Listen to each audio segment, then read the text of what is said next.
Master dei tecnici, l'equitazione dalla A alla Z.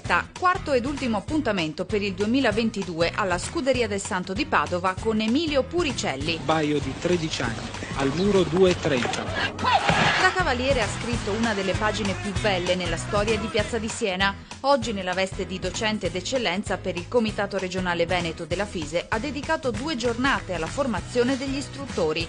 Stage prezioso per perfezionare al meglio ogni singolo aspetto della disciplina, ad iniziare dal riscaldamento, una fase cruciale. Riscaldiamo bene il cavallo. Do molta importanza al riscaldamento del cavallo, deve uscire, camminare, sciogliersi, fare il trotto, galoppo. Questo prende 20 minuti, l'ideale sarebbe avere una pista dove un cavallo esce e con tutta calma si muove senza girare stretto, perché diciamo che un difetto è che lavoriamo sempre in circolo, sempre nei maneggi, mentre un cavallo lavorando più in linea ha la possibilità di muscolarsi, crescere molto meglio.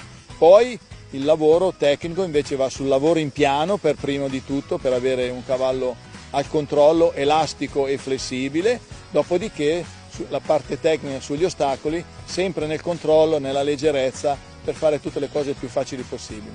Quello che conta è il metodo, la continuità e avere la pazienza di ottenere i risultati e di lavorare costantemente tutti i giorni.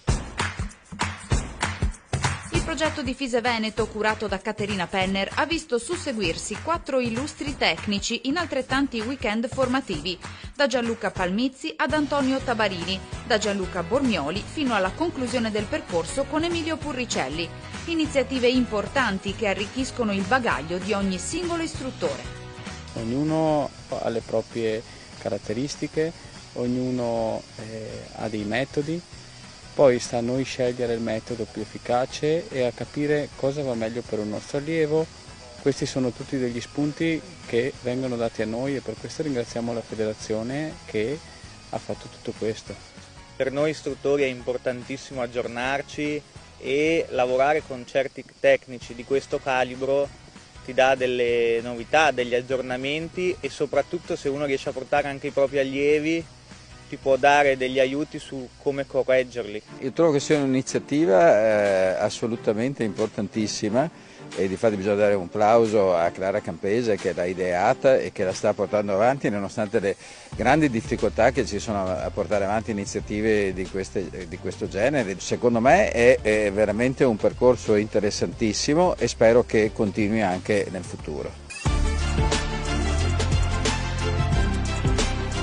Format molto apprezzato dagli istruttori che verrà ripetuto durante la prossima stagione sportiva, come anticipato dalla presidente Clara Campese.